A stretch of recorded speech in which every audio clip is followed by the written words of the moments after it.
विचार करने के लिए अब प्रारंभ करेंगे। प्रत्यक्ष खंड में प्रथम जो प्रत्यक्ष प्रमा है, उस प्रत्यक्ष प्रमा का लक्षण किया गया। पढ़ो। तत्र प्रत्यक्ष ज्ञान करणम प्रत्यक्षम। प्रत्यक्ष ज्ञान करणम तत्र, तत्र अर्थात उन चार प्रमाणों, जो चार प्रमाण है, प्रत्यक्ष, अनुमान, उपमान और शब्द, इन चार प्रमाणों में तत्र तेषु चतुर्षु प्रमाणेषु प्रत्यक्ष ज्ञान करणम प्रत्यक्षम। प्रत्यक्ष ज्ञान के करण को, साधन को प्रत्यक्ष प्रमाण कहते हैं। प्रत्यक्ष यह ज्ञान है, यहाँ पर ज्ञान का भी नाम प्रत्यक्ष है और उसके साधन का भी नाम प्रत्यक्ष है। इसलिए कहा प्रत्यक्ष ज्ञान का जो करण वह प्रत्यक्ष प्रमाण है। इतना हुआ कि नहीं? आगे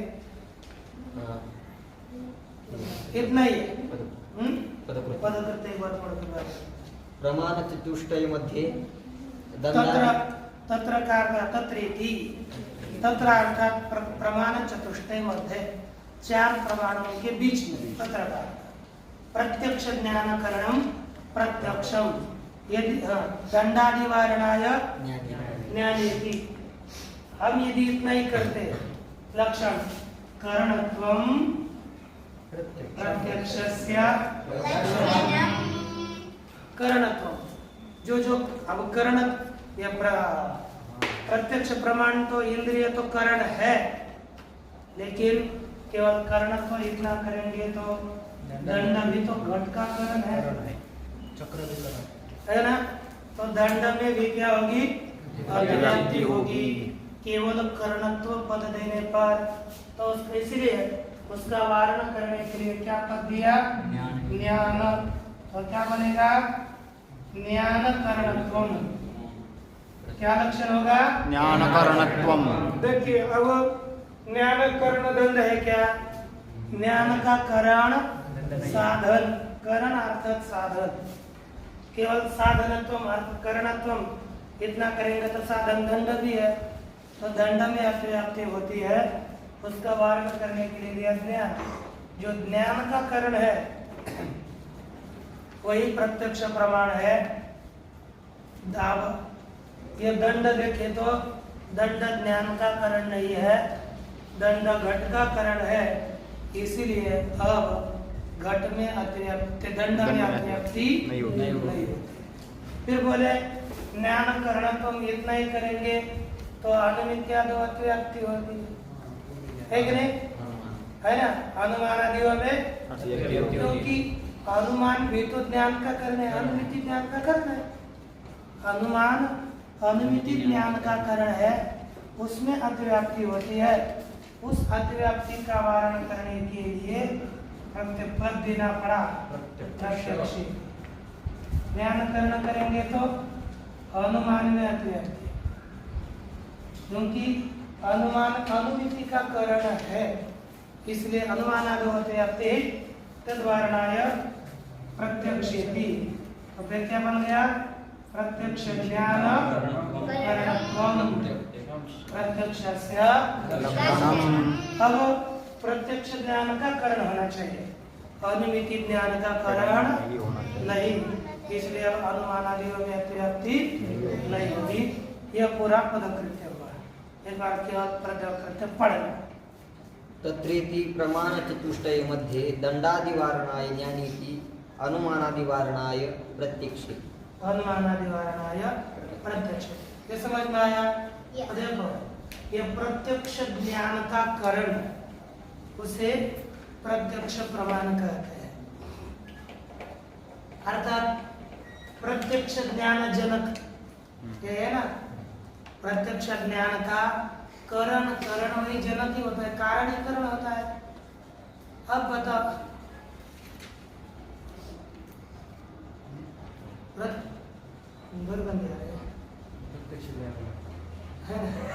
प्रत्यक्ष ज्ञान कारण ये स्थिर होगा तो इसमें देखो ईश्वर का ज्ञान है कि नहीं, ईश्वर को भी प्रत्यक्ष होता है ना। तो ईश्वर के ज्ञान में देखो ईश्वर का ज्ञान है, ईश्वर को सबका नित्य प्रत्यक्ष होता है, लेकिन ईश्वर का ज्ञान नित्य है। ईश्वर के ज्ञान, इच्छा और प्रयत्न ये तीन नित्य होते हैं।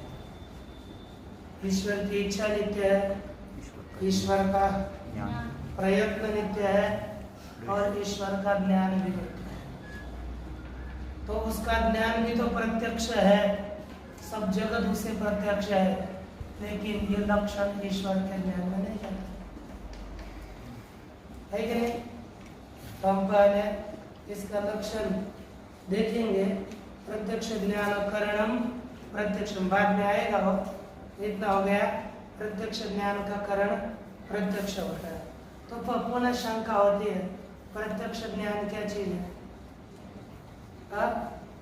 प्रत्यक्ष ज्ञान जो थोड़ा आगे जा रहा था, लेकिन ये पहले प्रत्यक्ष का लक्षण करके ये ईश्वर के विषय में शंका लेंगे जल्दी में हिंदी बात में। चलो पहला प्रत्यक्ष ज्ञान का कारण प्रत्यक्ष इतना पूरा हुआ।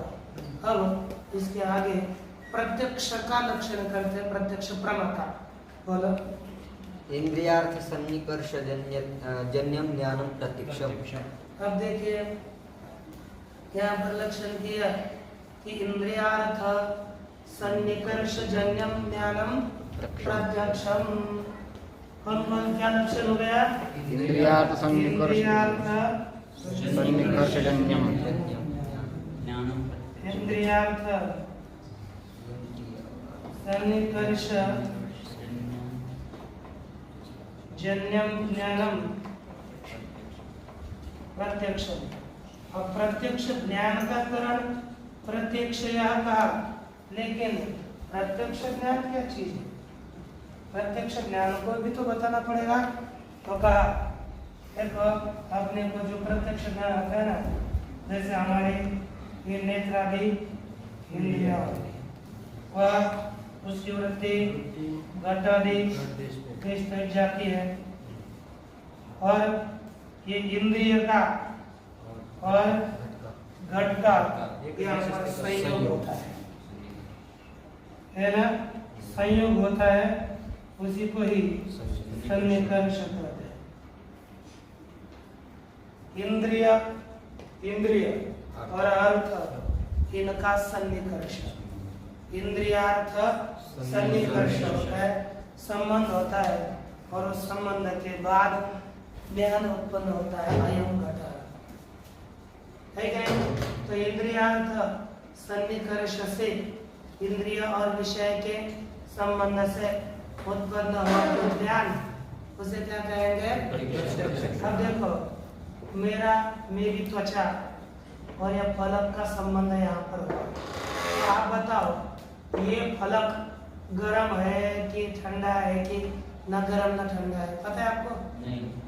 तो इसका ज्ञान हमारा इंद्रिय और अर्थ का सन्निकर्ष हमारे हो चुका है, तो ज्ञान नहीं किसी होगा, हमें होगा, आपको नहीं होगा। तो यहाँ पर इंद्रियार्थ सन्निकर्ष से उत्पन्न हुआ जो ज्ञान, उसे कहते हैं प्रत्यक्ष। तो हमको लगता है ये ठंडा है ना? तो यह इंद्रिय और अर्थ के संबंध से उत्पन्न होने वाले ज्ञान को ही प्रत्यक्ष कहा जाता है। तो देखो इंद्रियार्थ लक्षण होगा तो क्या होगा? इंद्रियार्थ सन्निकर्ष जन्यत्वे सति ज्ञानत्वम। बोलिए पुनः। इंद्रियार्थ सन्निकर्ष जन्यत्वे सति ज्ञानत्वम प्रत्यक्षस्य। पुनः बोलिए। इंद्रियार्थ सन्निकर्ष जन्यत्वे सति ज्ञानत्वम प्रत्यक्षस्य। इंद्रियार्थ निकर्ष जन्यत्वे सति ज्ञानत्वम प्रत्यक्षस्य लक्षणम्। प्रत्यक्षस्य लक्षणम्। आगे ज्ञानात् अब ये मूल में दिया है, ये मुझे शंका रही थी कि देखो यहाँ की इंद्रिय और विषय के सन्निकर्ष से उत्पन्न हुए ज्ञान को क्या कहते हैं? प्रत्यक्ष प्रत्यक्ष। तो ये देख लीजिए, ईश्वर का ज्ञान है। ये देखिए, जीव का प्रत्यक्ष का लक्षण हो गया। हमारे सभी ज्ञान इंद्रिय और विषय के संपर्क से उत्पन्न होते हैं। इंद्रिय के साथ विषय का संपर्क, इंद्रिय का विषय के साथ जब संबंध होता है तब हमें ज्ञान होता है ना? ये हमारा ठीक है, और हमारा ज्ञान उत्पन्न होने वाला है। लेकिन ईश्वर का ज्ञान नित्य है। ईश्वर का भी ज्ञान प्रत्यक्ष है, लेकिन वह नित्य है। और उसमें अब लक्षण जाएगा कि ये जन्य ज्ञान का लक्षण हुआ। ईश्वर का ज्ञान नित्य है, तो उसमें लक्षण नहीं जाएगा, लक्षण नहीं जाएगा। इसीलिए लक्षण जाने के लिए नाथ एक ईश्वर प्रत्यक्ष में भी लक्षण जाए और जीव प्रत्यक्ष में भी लक्षण जाए। इसीलिए एक लक्षण पद मूल में ही ब्रैकेट में दिया है, कंस में। तो उस कंस में दिए हुए लक्षण को हम देखते हैं। तो देखिए यहाँ पर लिखा, ज्ञानाकरणकम ज्ञानम प्रत्यक्षम। ज्ञानाकरणकम ज्ञानम प्रत्यक्षम। ज्ञानाकरणकम ज्ञानम प्रत्यक्षम। ज्ञानाकरणकम ज्ञानम प्रत्यक्षम। ज्ञानाकरणकम ज्ञानम प्रत्यक्षम। ज्ञानाकरणकम ज्ञानम प्रत्यक्षम। देखिए, अपने पास चार ज्ञान है। एक प्रत्यक्ष ज्ञान, दूसरा ज्ञान अनुमिति ज्ञान, तीसरा ज्ञान उपमिति, और चौथा शब्द ज्ञान। इस तरह से चार ज्ञान है। अब हम इन चारों विज्ञानों में इनका कारण देखेंगे। यह अनुमिति का कारण है व्याप्ति ज्ञान, उपमिति का ज्ञान है, उपमिति का कारण है सादृश्य ज्ञान, शब्दबोध का कारण है पद ज्ञान।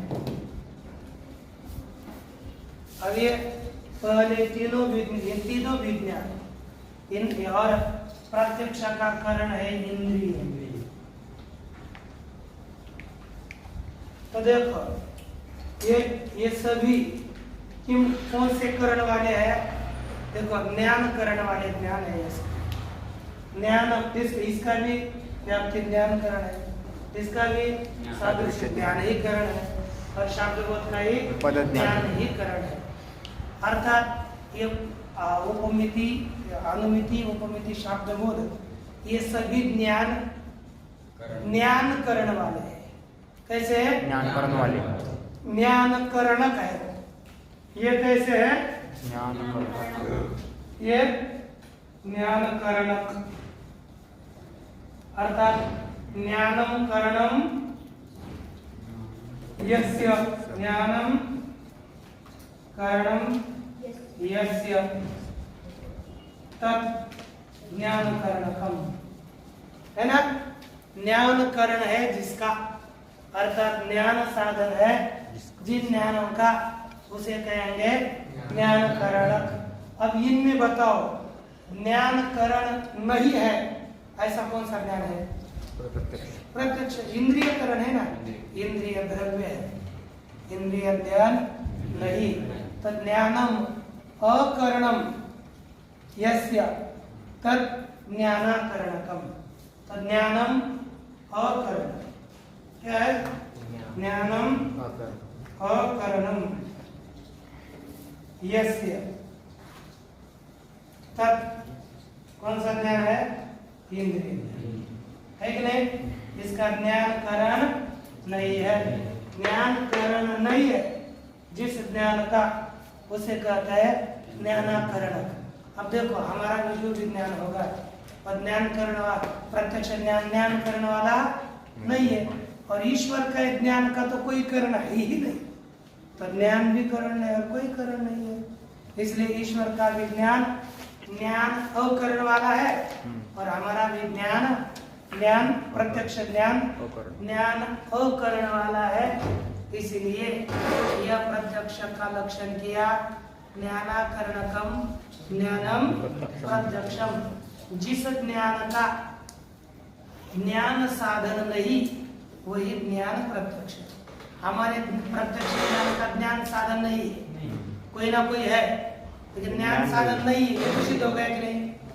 क्या करण है हमको ये नहीं चाहिए, लेकिन ज्ञान करण होना चाहिए, नहीं होना चाहिए, उसे हम प्रत्यक्ष कहेंगे।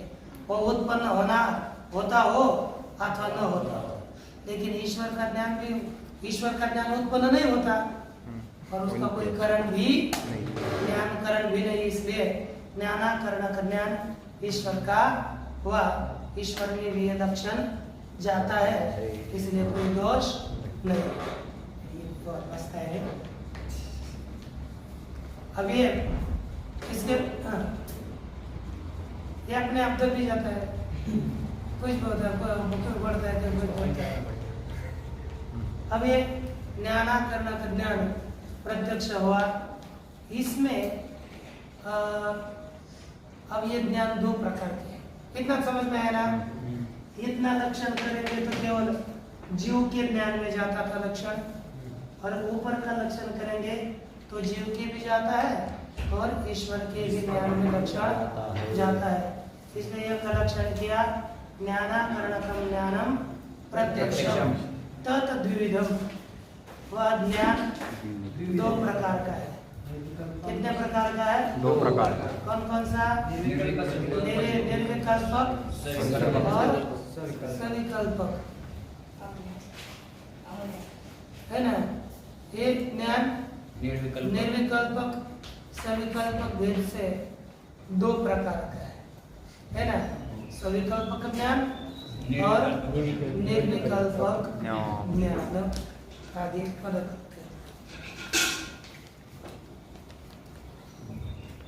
इंद्रियार्थीति इंद्रियं चक्षुरादिकम् अर्थः घटादिः तयोः सन्निकर्षः संयोगादिः।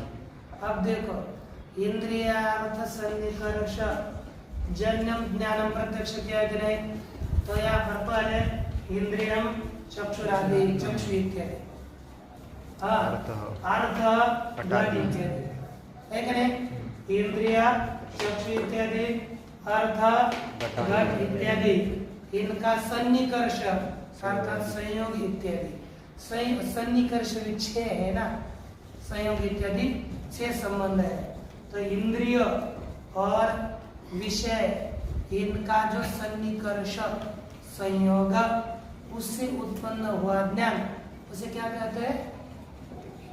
प्रत्यक्ष। तो लेकिन इसलिए कहा कि इंद्रियम चक्षुरादिकम अर्थ घटादि तयोः सन्निकर्षार्थात् संयोग इत्यादि तज्जन्यम ज्ञानम प्रत्यक्षम इत्यर्थः।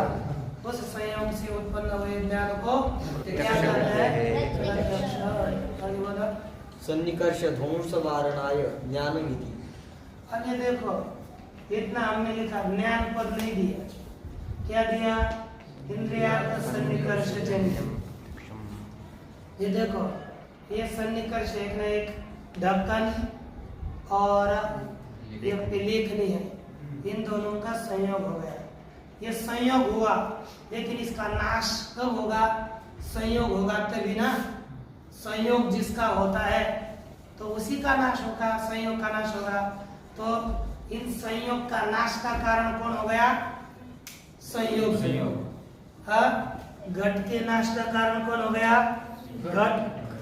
दूसरा तो घट स्वयं न होता तो उसका नाश हो जाता। हाँ, जो आदमी है ही नहीं तो उसका क्या नाश होगा? इसलिए इंद्रियार्थ सन्निकर्ष से उसका नाश भी होता है ना? इंद्रियार्थ सन्निकर्ष जन्य इंद्रियार्थ सन्निकर्ष का नाश भी है।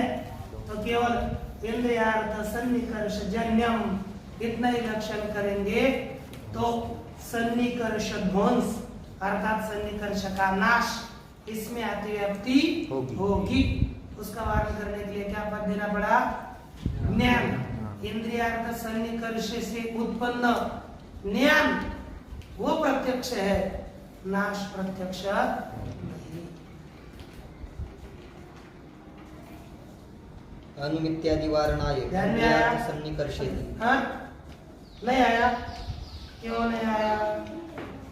देखो, इनका संयोग हुआ और ये संयोग अब ये पदार्थ होगा, तो संयोग का नाश भी संयोग से ही उत्पन्न होता है।